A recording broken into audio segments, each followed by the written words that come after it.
ॐ तव कथामृतं तप्तजीवनम्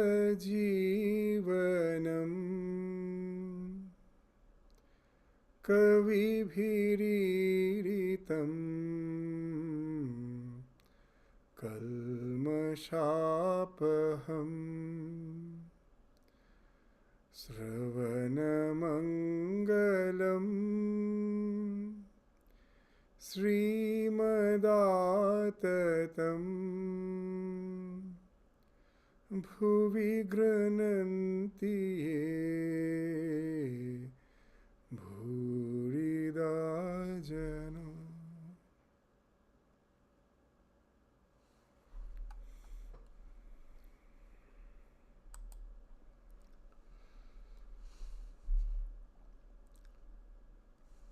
So the Master,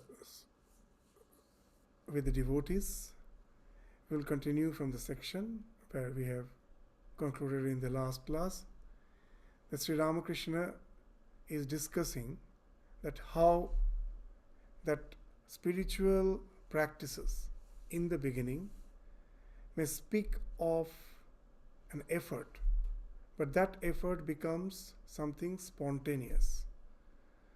It becomes something like a flow as we become an adept in our spiritual practices.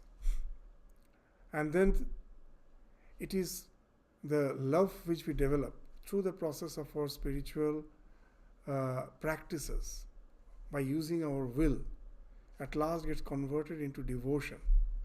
And then once the devotion develops, we have nothing to fear, because that devotion itself will become the motivating factor for me, for a spiritual aspirant to just go on for his spiritual practices, the ongoing spiritual practices. It helps him to pursue the spiritual practices spontaneously because he has developed devotion. So that's the idea which he will be speaking to the devotees. So what he's saying, when a devotee asked that, Sir, are we sinners? What will happen to us? In reply to that, he was speaking of taking the God's name that we studied in the last class.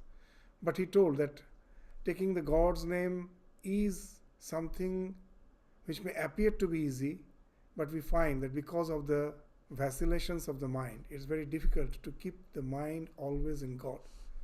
So what we have to do? You must practice it every day. The other day at the circus, I saw a horse running at top speed with an English woman standing on one foot on its back. How much she must have practiced to acquire that skill. So the devotees took him to a circus where he saw that this wonderful feat, that where the horse was running at a tremendous speed, and she was, the English woman was standing, the one who was performing was standing on one foot on its back. So that's what Sri Ramakrishna is saying, that how much practice she must have gone through, so that at last it has become something habitual, spontaneous for her. So that's the thing which Sri Ramakrishna is indicating, that now you have to practice. Maybe your mind again and again goes back to its old way of distracted thinking. But again and again we have to bring the mind back to our practice, and then what will happen? It will become something spontaneous.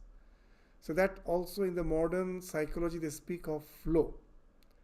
That when our skills are yet to meet the challenge, then lot of struggle is there.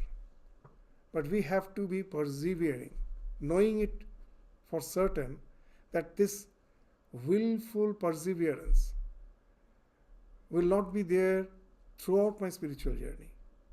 After some time, when my skills really meet the challenge, I will enter into a state of flow where the thought of God will be something spontaneous, and the bliss that ensues from it will enable me to pursue my spiritual journey without any effort. So that's the thing Sri Ramakrishna is indicating. He used to give another example in some other context. We find that he used to speak of a river with a bend. Suppose a stream is coming down from the mountains, and after coming down from the mountains, as it comes to the valley, it breaks into two channels. So what will happen? It will take a U structure. Now if you with a boat, if you're trying to wade through that so-called the channel or the river, from one leg of that U-shaped channel, you start rowing. A person starts rowing the boat. He has to do a lot of work till he reaches the bend, where that U bend is there. He has to deal with, because he is going against the current. But once he reaches the bend, now he just holds the row so that the boat's direction is maintained, but he did not have to go on just rowing the boat. He just simply holds the row so that the direction is maintained. In one hand he is holding his helm, and in the other hand he is enjoying his smoke, the tobacco. That's what Sri Ramakrishna is saying. So what's the idea? That once you reach the bend, once your skills meet the challenge, now a spontaneity ensues, a devotion ensues, love ensues. Now that love makes your meditation spontaneous. That meditation is not something which we have to use our will always.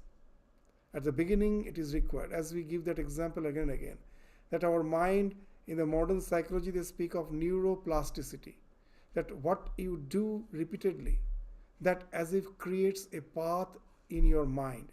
Because of the synaptic connections, a path is created. This neural synaptic connections path is created in the mind. This mind is constantly creating this type of wires. Whenever any new pursuit is there, repetition is there, these wires are formed. And once this path is formed, now the mind likes to do that. It becomes obsessed. There's no need for willful repetition. The mind will, once the path is formed, the mind likes to traverse that path. So in devotion, that's the thing we resort to. That in all the spiritual traditions, though the belief systems may be different, what I believe in, the form of God, the concept of divinity, this may be different. But the common thing in all the religion, if you try to find the common thing in all the religion, the thing is repetition. You'll find that in Islam, in Christianity, in Hinduism, so many sects, that whether it is prayer or whether it is japa, as repetition of the mantra, the same thing is repeated day after day, every day. Why this practice is there?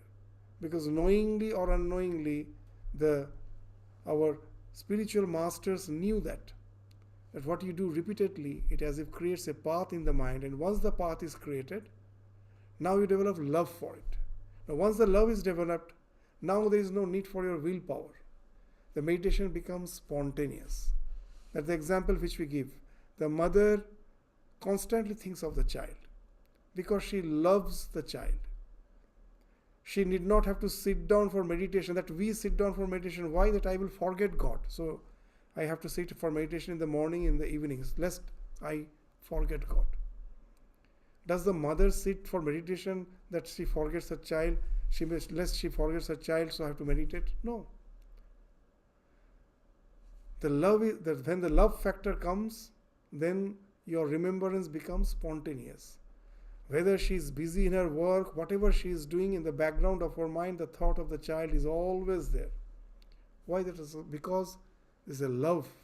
So once through your practice you develop that love, an obsession for the divine, that's something which is very good. As Sri Ramakrishna used to say, sugar candy is not to be considered as sweet. Why? If you take anything sweet, it results in acidity. You will find that if you take too much of sweet, it creates sweet. It increases your acidity. Of course, there are other bad effects. But Sri Ramakrishna is saying that the immediate thing you find, that you become hyperacidic. But when you are hyperacidic, that acidity is there, then in the olden days, the Kaviraj, the doctors, the indigenous doctors, what they used to prescribe, that you just dissolve the sugar candy in water and drink it, it will act as antacid. So that's why Sri Ramakrishna is saying that sugar candy is not to be considered as sweet. The sweet has its some evil effect, but sugar candy, though it is sweet, its effect is something just the opposite. It acts as antacid. So similarly here, that we are obsessed with so many things, but this new obsession, though it's an obsession, it is not to be considered as an obsession, because it will help us to get rid of all other obsessions. This new obsession. How it will help us? Because it has a different nature. Though it's an obsession, there's a different nature. What's the different nature?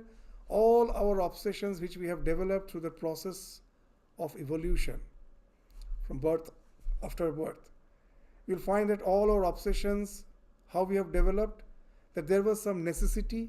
Out of necessity, we were repeatedly doing certain thing, and in the process, what has happened? As we were repeating, it has become an obsession. That is, whatever you repeat, that becomes an obsession. So many things we are obsessed about, but all those obsessions are dependent on something external. Whether I want to acquire wealth, I want to get a good job, I want to enter into some relation, it's all dependent on something external. Now, as they're all depending on something external, so what happens? It is always associated with worries and tension. Till I get it, that fear is there, I may not get it. Once I get it, again the fear is there, I may lose it. But this new thing, love for the divine, by repeating the name of God, you have developed a love, a new obsession. But this is something intrinsic. Once it is there, just by thinking, you don't need any external objects. Just by contemplation, you have developed that love. So no one can take away from you. It is something intrinsic. So as no one can take away from you, it is in no way related to, associated with any worries and tension. It is something which gives you a placidity, tranquility. So if I have some obsession which is not in any way associated with worries and tension, why should I pursue all those things which are associated with worries and tension? So now the mind naturally tends to traverse through this new path, which is beyond all worries and tension, which gives you tranquility, which gives you placidness. So what happens? This path becomes more and more wide, as if it becomes more deep, and your love becomes more and more intense. The devotion goes on increasing. So this is such a love, the more you practice, the more this love increases. So that's why in the Chaitanya Charitamrita it is mentioned, Ei Harinam Nite Nite Bhakti Mukul Fudbechite. Go on taking the name of Lord.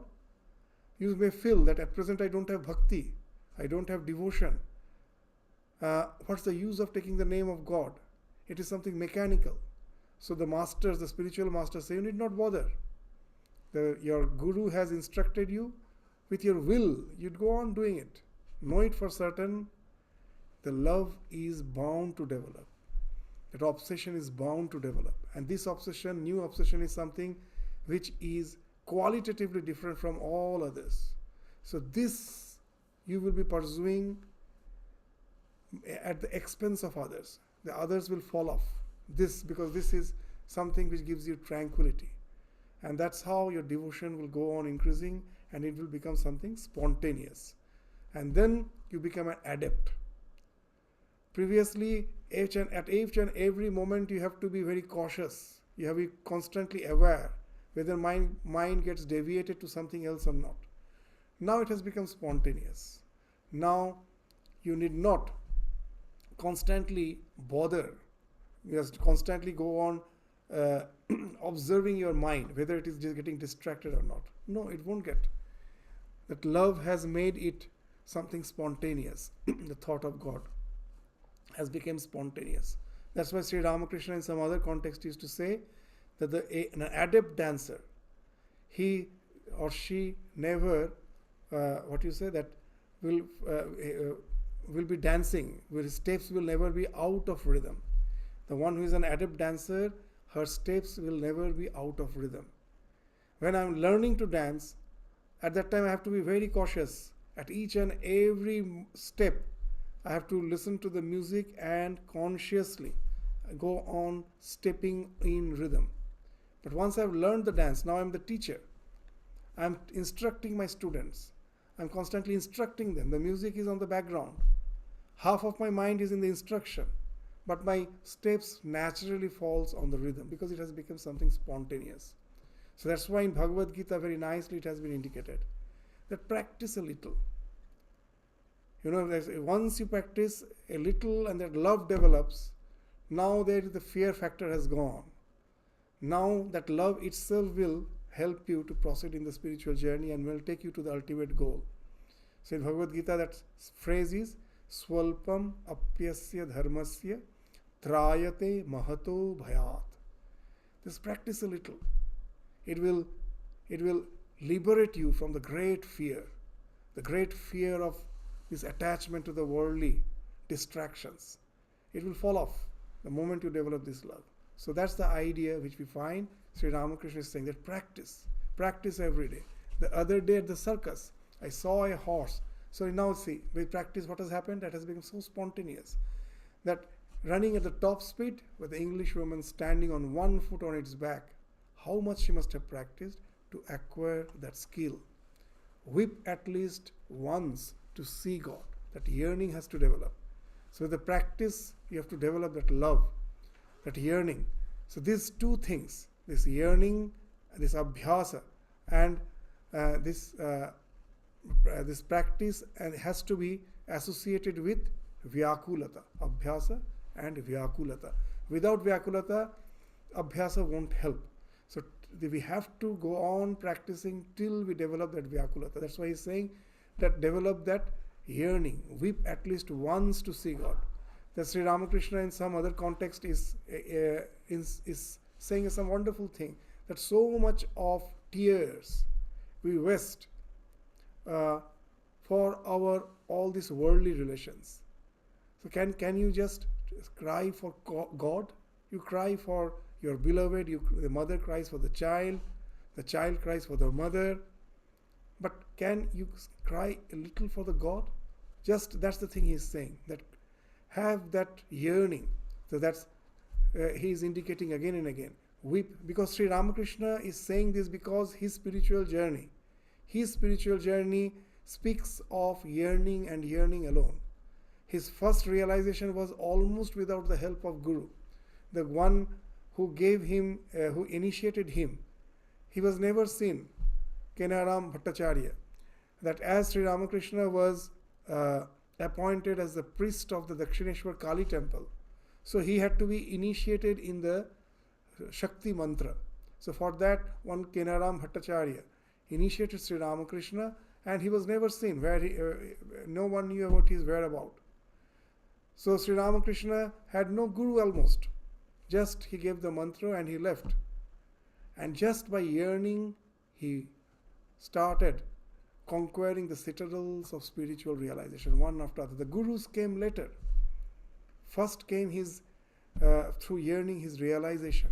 And then, because of his tremendous inquisitiveness to realize the spiritual ideal through all the paths, one by one, the various spiritual teachers came by themselves. He never have to go anywhere.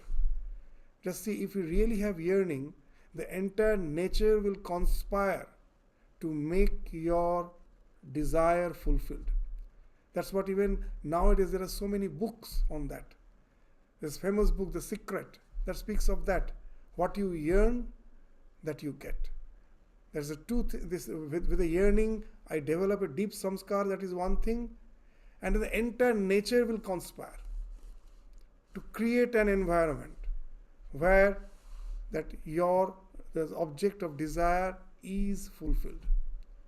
So that's the thing, that's if you're really yearning, know it for certain, that realization is there waiting for you. As Sri Ramakrishna used to say, that yearning is the only criteria for our spiritual evolution. He used to say a very nice thing, yearning is just like the red hue of the dawn. I am yet to see the sun. The sun is not visible. The sun is not visible, but I see the red hue in the dawn. And I know, when I see that red hue, I know the sun will be visible just in few minutes. So that's why Sri Ramakrishna is saying, yearning is like the red hue of the dawn. If you have seen it, know it for certain. The realization is just waiting for you. So that's why he's saying, weep for God. These then are the two means, practice and passionate attachment to God. That's what is abhyasa and vyakulata. That is to say, restlessness of the soul to see Him. Passionate attachment of God. So this leads to practice. If you're really very passionate, just like the way the mother constantly thinks of the child. If you have developed that yearning, you're bound to think of God. And again, if you think God, you will develop yearning. So these two are complementary. They complement each other. So go on practicing. That will develop yearning. And once I develop yearning, that will make my practice more effective. So this complements each other. So that's why Sri Ramakrishna is saying that these two should go hand in hand. This practice and passionate attachment to God. That is to say, restlessness of the soul to see Him. Sri Ramakrishna began his midday meal with the devotees. It was about 1 o'clock. A devotee sang in the courtyard below, "Awake, mother, awake, how long thou hast been asleep in the lotus of the Muladhara. Fulfill thy secret function, mother. Rise to the 1,000-petal lotus within the head where mighty Shiva has his dwelling. Swiftly pierce the 6 lotuses and take away my grief, O essence of consciousness." So this song speaks of the arousing, the rising of the Kundalini. That in the yoga scripture, they speak of the Kundalini Shakti. That in the spine, in the middle of the spine, there is one Nari, which is called the Shushumna. There are 2 other nerves. On the left is the Ira, on the right is the Pingala, and in the middle is the Shushumna. And when the Shushumna is as if for most of us is closed, for a spiritual aspirant, the Shushumna opens up, and the nerve current, the spiritual current, starts flowing from the base, and it starts moving to the Sahasrara, from the Muladhara to the Sahasrara. And as it moves up, it one by one crosses the 6 lotuses, the 6 plexus, and opening up the spiritual dimensions, at last taking us to that ultimate spiritual realization, which is the oneness with the divine. Sometimes we find this mystical language, we all speak of it, but what it actually means. Swami Vivekananda has given a very nice simile with which we can, to a certain extent, understand what this rousing of the Kundalini is. He is saying a very interesting thing, that for electricity, just forget about the rising of the Kundalini, let us take the example of electricity. For the electricity, to conduct electricity, we all know that we need a wire. In the time of Swamiji, electricity was just discovered. So he knew that we need a wire for the conduction of electricity, for the passing of the electricity, for the electric current. Now Swamiji is giving a very nice example, but see in the nature, when the thunderbolt is there in the sky, is there need of any wire? The voltage is so tremendous that an arc is formed from the sky to the ground. That's what when the thunder is there, the thunderbolt. The arc connects, the tremendous, huge electricity flows from the sky and gets absorbed in the earth, in the ground, or in the water body, whatever it may be. And that conduction happens without any wire. So Swami Vivekananda very nicely says that all our science is nothing but a very poor imitation of nature. We are trying to imitate the nature These comments are something really wonderful. If you go to the hospital, sometimes we are now so proud of the hospital, this advancement in the medical science, that a patient had a massive heart attack, and with all those support system nowadays, that there's all the support system, the heart can be externally, you can pump the heart if it is not pumping properly, for the lungs, for all the organs, to certain extent, through the external support, we can keep the patient alive. And there are so many cases the patient do recover from that state. And we do feel so much proud of all this medical advancement. As a human civilization, we have progressed. And Swamiji is saying all this is a poor imitation of nature. And we may find that, isn't it that sometimes we find that it is Swamiji is saying something which doesn't make sense? But after all, it is really a very poor imitation of nature. So suppose, just think, when I am moving, as a normal person, I am moving around, I forget that all those things that which you are doing, that pumping the heart and this moving of the lungs with all those support system, how nature is doing in such a way that enables you to move around, to do all your activities. You are considering yourself as a healthy, fit person. But we forget that how precisely, minutely the nature is doing to keep us alive at each and every moment, enjoying the health. When I am fallen sick, that huge system somehow makes me thrive.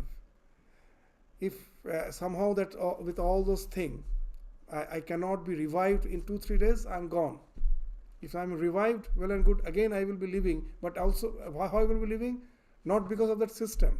Somehow I have again regained back to that balance where the nature itself is allowing me to live a normal life. But with all the support system, I was just simply lying without any movement, almost in the coma state. So isn't it a very poor imitation of nature? So that's the aeroplane, everything. That's seeing the birds. You think of this plane. So that's why he says a poor imitation of nature. So here, this electricity also is a poor imitation of the nature. The tremendous voltage with which it is passing the electricity. We have imitated it in the form of electricity, and it passes through the wire. Now Swamiji, what he's saying is very interesting. That for electricity, when it is very weak, for its conduction we need a wire. But see, the nature can do it without wire because the voltage is tremendously high. Now he's saying the same thing, just like that electric current. Our nerve impulses are nothing but electric current. From the wave, just when you are, suppose, lifting a weight, we think it is a muscle which lifts the weight. But is it the muscles? Swamiji is saying that in those days, very nicely, Swamiji also have studied the science, and in a very simple way he is giving that example. He's saying, suppose that thin, almost invisible nerve which connects your brain with the muscle, and there is a disruption, you just cut it. What's the use of that muscle? It's not going to work. The instruction from your brain that lift the weight, that instruction comes in the form of electric current to help the muscles contract, and then you lift the weight. Actually, all the nerve current is like nothing but electricity. It's a very weak electricity, but it's electricity. Why? You will find, just like the nerve current, electricity also helps us to contract the muscles. So those, you are the electricians, they know if there is a live wire, to test it, whether it is a live wire or not. The very first instruction is given to them, that never touch with the palm. Always touch by the back of the palm, not with the palm. Why? Because just like your nerve current, electricity also helps the muscles to contract. If the wire is really live, it's a high voltage, the moment you touch the wire, your muscles will be contracted and you will be holding the wire. And that will electrocute you. You will die because you are holding the wire. So you have to test with the back of your hand. So in that case, even if the muscle contracts, you will be thrown out from the wire. You are in no way going to hold. You are not going to hold the wire. You will be just thrown out. You will be just kicked out from the wire. So what it speaks of, these nerve currents are also like electricity, the instruction from the brain is going converted into electricity, passing through the nerves, helping me for all the movement. Now Swamiji is saying is a very interesting thing, that as our mind is weak, a distracted mind, we can never think of the passing of this nerve current without the wires called the nerves. It has to pass through the nerves. But through our spiritual practice, when the mind really becomes strong, then what happens? He says that this Sushumna is nothing but the central canal, he is saying. That if you study the spine, very interesting. Each and every spine, there are so many, in the spinal column, there are so many, 8-shaped bones, as if stacked one over the other. If you just stack 8 one after the other, 2 holes will be created, 2 channels will be created. So one of the channel is the Ira, which is for the sensory nerves, that whatever I see, whatever I hear, all those instructions are passing through the sensory nerve. And the other is Pingala, the motor nerve. Then after I see, the brain instructs to do something. Through that motor nerves, the instruction passes and then all the movement happens. So those are the 2 nerves through which constantly the nerve currents are passing. They are the main currents, and then they are getting distributed to the smaller nerves which are connecting the muscles and other organs. But those are the 2 main nerves. And the center of the 8, where that intersection is there, suppose there is a hole there, then another small hole will be formed, another channel will be formed. There is no nerve current there. What's the purpose? Even in modern science, they don't know properly what's the function of that. What they found out at the most, that there is something like sap, which most probably nourishes the nerves. That sap is there in that small channel between the 2. Swamiji is saying that's the Sushumna. For a normal person, no nerve current is there. But when through your meditation, really the power of your mind becomes more stronger and stronger, then the nerve current starts moving up through that channel, that Sushumna, the central canal is. You will understand, just the same way in the cathode ray tube. Because of the high voltage, almost without medium, the cathode rays are traversing. So it's the same way. So this becomes like your cathode ray tube, through which the nerve starts moving up. And as it starts moving up, there are really 7 plexuses are there. As this current moves up and it reaches each of these plexuses, a new altered state of consciousness opens up for us. And at last, when it reaches the Sahasrara, that's where the circuit is as if completed. It takes us to that highest realization. It actually, what it's speaking of, this nerve current speaks of, this is a sign, it speaks of our intensity of our mind's meditation. That when it reaches the Sushumna, what has happened? That the mind, that one thought, that in another way we have to just explain that one thought, our mind can never stay in one thought. It is constantly jumping from one thought to thought, another thought. If I can really keep the mind in one thought, the mind has to stop. That all the duality has been resolved. How long the water flows, as long there is a difference of level, from higher level to the lower level, water flows. If both the levels are same, there is no flow of water. How long the current flows, as long there is a difference of potential, from the positive potentiality to the negative potential, from higher potential to the negative potential, the current is flowing. If both the ends have the same potential, there is no current. The flow stops. Similarly, when the moment the mind cannot jump from thought to thought, you can keep it in one thought. Your mind has become so intensely concentrated. Then it goes to the state of thoughtlessness. So this thoughtlessness, if you try to study with the rising of that nerve current, you will find when it has reached the Sushumna, that's the time. It has reached the Sahasrara, that's the time it goes to the state of thoughtlessness, taking you to the highest spiritual realization, where it is a thought which is the barrier, which is never allowing us to realize what I really am. The moment the mind falls off, the mind is like the prism. In a prism, the white light falls, it breaks into the spectrum of 7 colors. The conscious principle behind the mind getting associated with the mind, is appearing as the world of name and form. The moment the mind falls off, the prism has collapsed. The entire spectrum merges with that white light. You become one with what you are. So that's the thing which Sri Ramakrishna is actually, not Sri Ramakrishna, the one who is singing the song, is indicating through that song.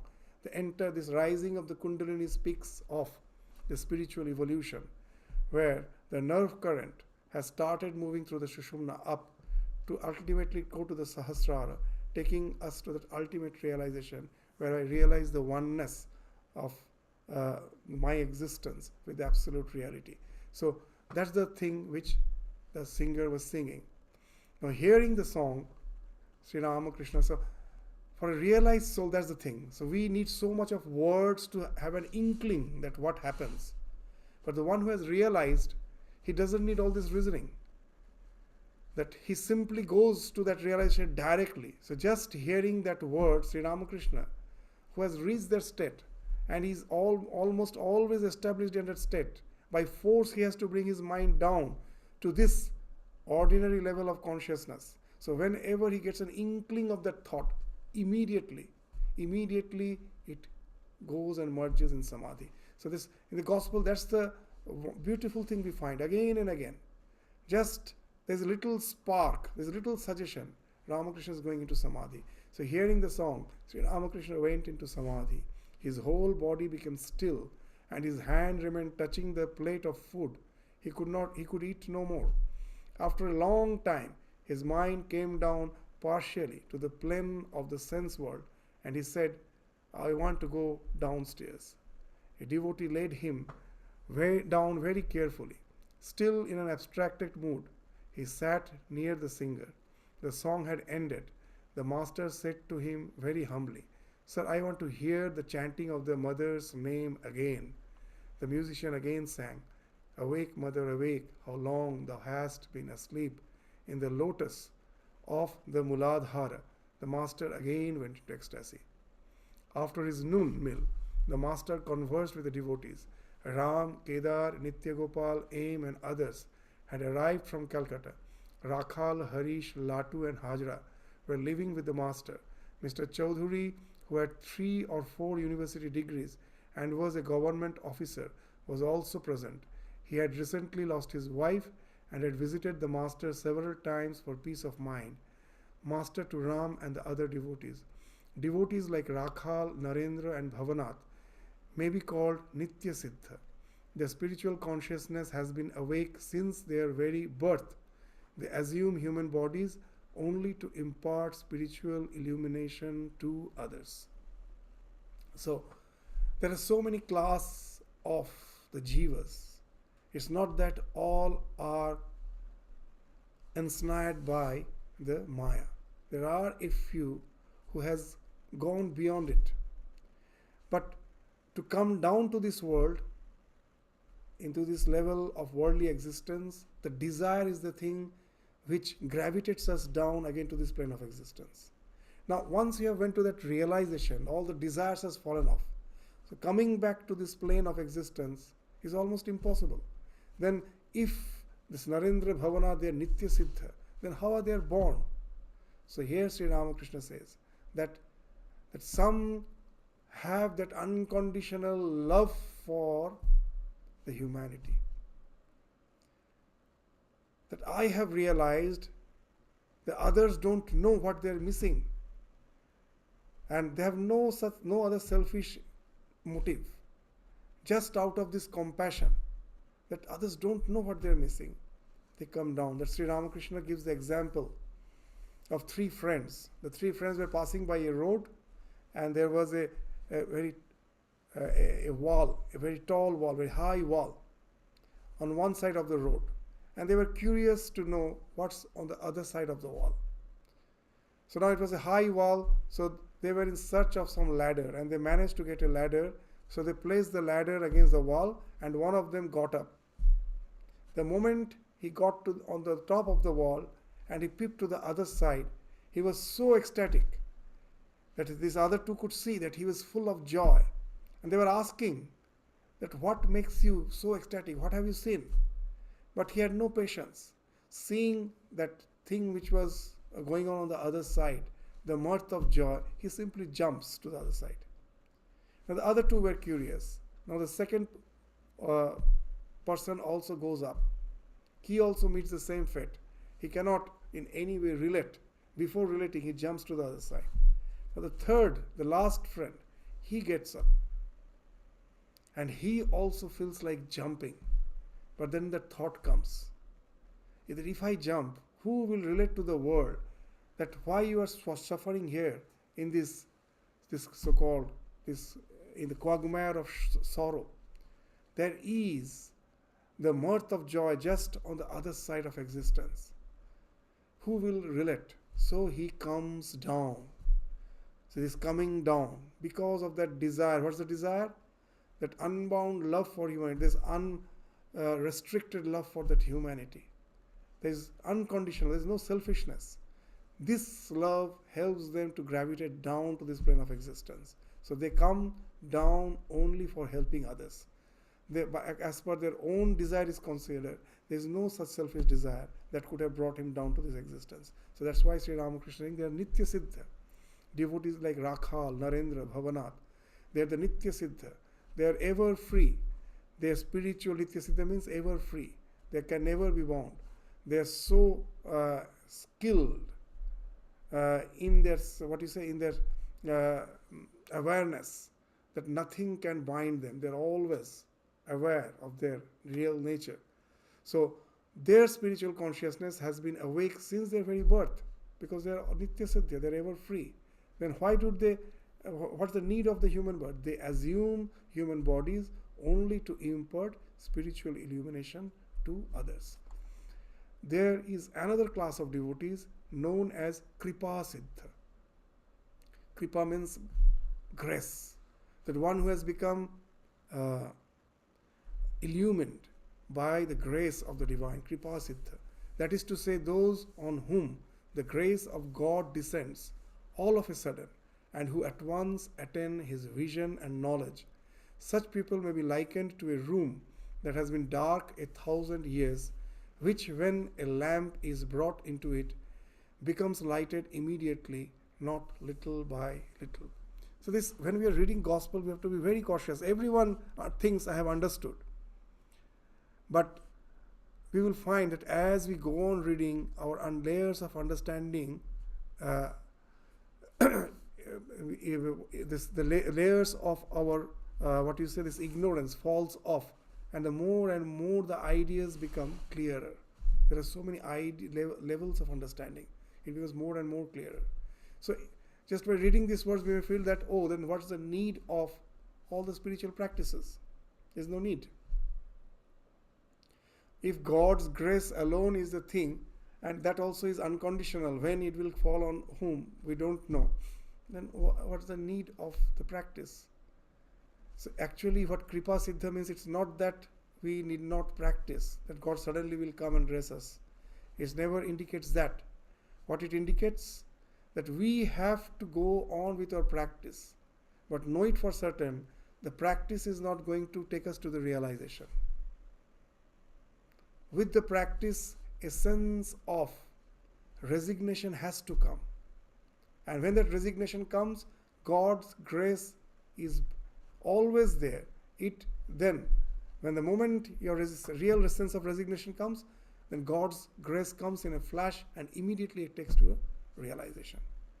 With an example, let us try to understand that what's actually our spiritual journey is like. Suppose this world is like a tree.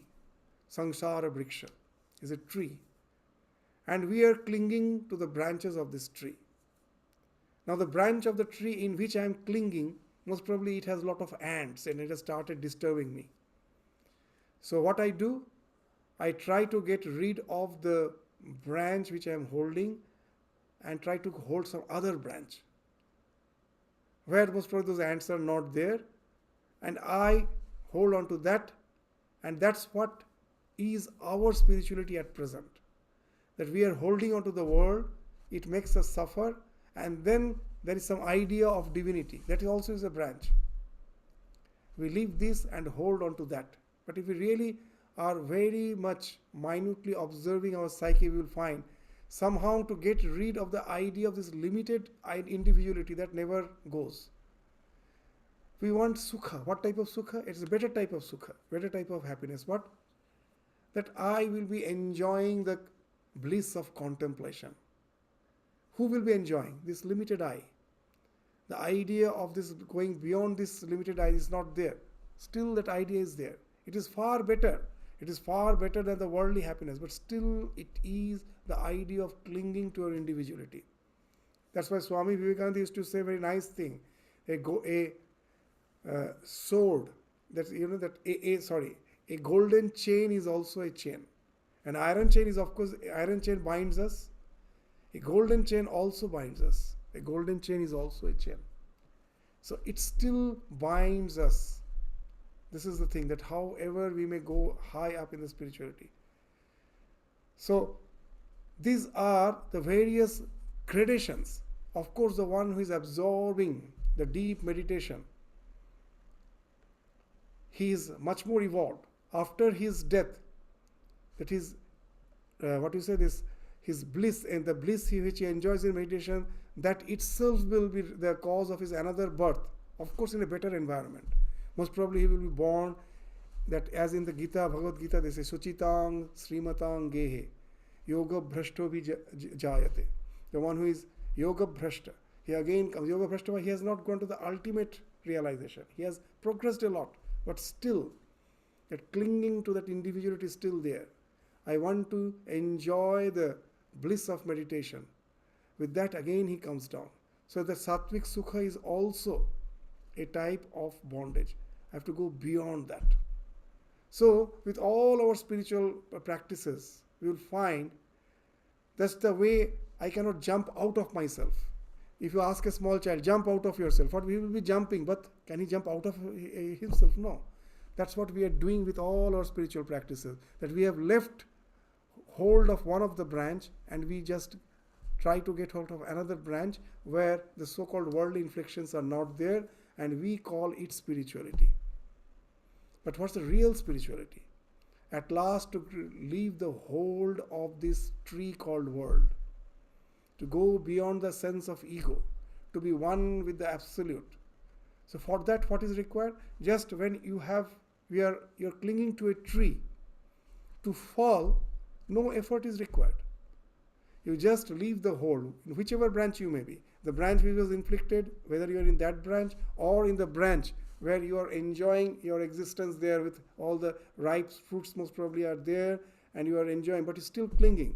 Now to fall, there is no need of any effort. You just have to leave the hold and the gravitation will pull you down. So when will it happen? We don't know. That part of the vairagya, it's easy to get vairagya, but to get para vairagya, that extreme renunciation, where I completely resign myself to the divine, without any sense of this idea of this limited individuality, clinging to that. When it happens, that this spiritual progress we can understand, but that we cannot understand. That leaving the hold, you fall immediately. So in the spiritual journey also the same thing. The grace is always there. God's grace is always there. It is we who are holding to the tree of life. If somehow that resignation comes, you leave the hold, the grace, the gravitation pulls us down, grace which is always there lifts us up. It takes us, makes us one with the divine. That's why in Bhagavad Gita you will find in the 15th chapter, they have broken this gives the allegory of a tree, which is urdha mula adha shakha. The mula is, the root is on the top, all the branches are on the below. Why? Because here the grace is working, not the gravitation. Where it will take you to the mula if you leave the hold. When we can do it, we don't know. With all our practice, we can of course enjoy the bliss of a higher spiritual life. But the ultimate realization, we don't know when it happens. So that's why this kripa is the thing which Sri Ramakrishna is indicating is very interesting. That ultimate realization comes in a flash. With all our spiritual journey, we are going to in a hierarchy, sometimes in a higher level of spiritual existence, sometimes we are coming down, but ultimate realization, when it happens, we don't know. But the one who has not practiced at all, who is in the tremendously attached to the world, is Kripa going to work? No, because he is never going to leave the hold. He has not yet developed the taste for higher spiritual journey, where ultimately that para vairagya will come and enable him to leave the hold. It has not happened. When it happens, then only the grace is going to work on him. So Sri Ramakrishna used to give a very nice example that of the two farmers. That one farmer, he just heard the forecast that there is not going to be much rain this year. He never plowed the land. And the other farmer, he have heard from his forefathers, his father, his grandfather, through his predecessors, that tradition is coming, that don't listen to the forecast.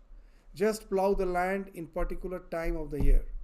And this person who is following the instructions of his forefathers, in spiritual life also the same thing, who follow the instructions of the parampara, of the spiritual predecessors. They have told, your duty is to plow the land. Don't listen to the forecast. Now, if suddenly rain comes, who is going to get the benefit? The one who has not plowed the land is not going to get the benefit. The other who has plowed, if the rain doesn't come, both will not get the benefit. But when suddenly the rain comes, who will get the benefit? The one who has plowed the land. So when the rain comes, we don't know. But to plow the land, that is the thing which we have to do and remain prepared. The same idea is there even in Bible, where Jesus is giving a very nice allegory of this, the 10 bridesmaids. The bridesmaids are all awake, waiting for the groom to come. They want to see, they are waiting with a candle. And one of the maids, bridesmaid, as it was getting quite late at night, fell asleep. So when at last the groom came, the one who fell asleep, she could never see the groom. What's the idea? The same idea, that you have to do your part. Be spiritually awake as long with your practices, with everything. Be vigilant. And when the groom comes, when the grace will descend, we don't know. But unless we are prepared, if you have fallen asleep, even when the grace comes, it is not going to help me, it is not going to enact me. So this is the idea we have to keep in mind when Sri Ramakrishna is speaking of this Kripa Siddha. That with all our spiritual practices, as Holy Mother used to say a very nice thing, that do your spiritual practices without expectation. Even in Bhagavad Gita, Shankaracharya, these are the very subtle catch points in spiritual journey. What's the spiritual catch point? Even if those who practice, they will realize that every day I practice, the practice has become something very like a drudgery. It gives me no happiness. And as I have developed a habit of sitting for meditation, one day I sit out of habit, and suddenly I go to a state of bliss. And then I feel, oh, I have got the bliss. From tomorrow, it is going to be with me. And I find again it has gone. What happens is a very interesting thing. That out of habit, when you sit for meditation every day, most probably that's the day you have sat for meditation without any expectation. Just out of habit you sat. And as there was no expectation, no desire, the only sign of spiritual realization is desirelessness. Let me have the vision of God. Let me have high spiritual illumination. That also is a desire. That is disturbing your mind. You never get bliss. And one day you sat for meditation, unknowingly, just out of habit you sat, there was no desire, and suddenly you went to the bliss, state of bliss. It got a type of happiness. And immediately again the desire comes. Oh, from tomorrow I am again going to get, because I have got today, so I have attained a state, and you find it's again not there. And this hide and seek will go on. Again you will spend days together without any realization, and then suddenly again, most probably unknowingly, the desire has fallen, and again you go to that realization. So this hide and seek will go on till I really become extremely tired. That nothing is going to happen with my own effort. A sense of resignation comes. and then that grace really works. When it will happen, we don't know. That's why it's called Kripa. So very nice that Sri Ramakrishna gives another nice example, that a bird was sitting on the mast of a ship, and the ship was in the deep waters of the ocean. Now the bird felt like going to the shore, flying to the shore. It flew to the east, found no shore. It was a bit tired, came back, again sat on the mast. Then flew on the north, couldn't get any shore, came back, went to the south, and then again to the west, in all the directions. And now it was really tired. His wings were totally tired. Now the realization came, after all, the ship is going to reach the shore today or tomorrow. Let me quietly sit on the mast. So Sri Ramakrishna is, with this allegory, what he is saying, that all our spiritual practices is just to make the wings tired. So that at last, that real, when I say, God, I depend on your grace, it is no more just a mere word. It is something which is your realization. You have tried your best.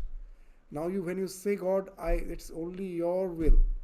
It is not, then these words is coming from your realization. It's not mere words.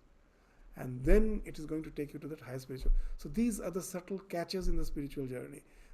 All our practices are required to make our wings tired, so that real resignation comes. Even in Bhagavad Gita, one of the sloka we always chant, we always quote, is that Bhagavan is saying, what he's saying, that renounce all dharmas and just depend on me. When he's saying, in the 18th chapter, last chapter, before that he has instructed in all the yogas, Karma Yoga, Jnana Yoga, Bhakti Yoga, Raja Yoga, all the yogas he has instructed. And then in the 18th chapter, last, he's saying Sarva Dharman Parityaja. What? Through all these endeavors, at last, when really you have realized that it is only God and God alone who can take me out of this, and that resignation comes, you have released the hold, and then the grace takes you to that highest realization. So that's the thing. And when it happens in a flash. The moment the God's grace, that's just to fall. We were clinging to the tree for maybe years. But the moment I released the hold, immediately, it never took just another 10 years, that slowly, gradually I was falling. That as I was clinging to it for so many days, so the fall also will be slow. No, the moment I release, immediately I fall. So Sri Ramakrishna is saying that a room, if it was dark for thousands of years, and you strike a match, is it going to take another 1,000 years to get lighted up? No, immediately it gets lighted up. All the darkness vanishes. And that's the thing he is saying. The moment the grace acts, in a flash, it takes you to that ultimate realization. So if you study in the spiritual history, read any life, you'll find that all the prophets have been to the realization in a flash. Suddenly it came.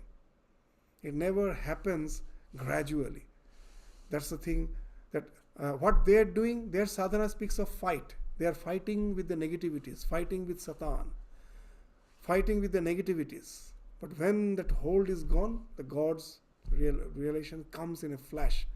That's the kripa which Sri Ramakrishna is speaking of. There is another class of devotees known as kripa siddha. That is to say, those on whom the grace of God depends all of a sudden, and who at once attain his vision and knowledge. Such people may be likened to a room that has been dark 1,000 years, which, when a lamp is brought into it, becomes lighted immediately, not little by little. So that's what. So now we will continue with this. This in support to that, there are Upanishad mantras also. This Nayamatma pravacharena labhya na medhaya na vahuna srutena yame vaishya vrinute tena labhya. So this, that by lectures, by our spiritual practices, by hearing, but nothing we are going to, by our intellect, by nothing we are going to go to that realization. Yame vaishya vrinute, to whom he chooses, he only realizes. It's in the Kathopanishad as well as in the Mundaka Upanishad. And we will find in two Upanishads, when Shankaracharya is writing the commentary, he's giving two different commentaries. Very interesting. So that what these two different commentaries he are giving, we will again just discuss it in the next class, and with that we will continue with the remaining conversation. With this, we stop our discussion today. Thank you all. Namaskar.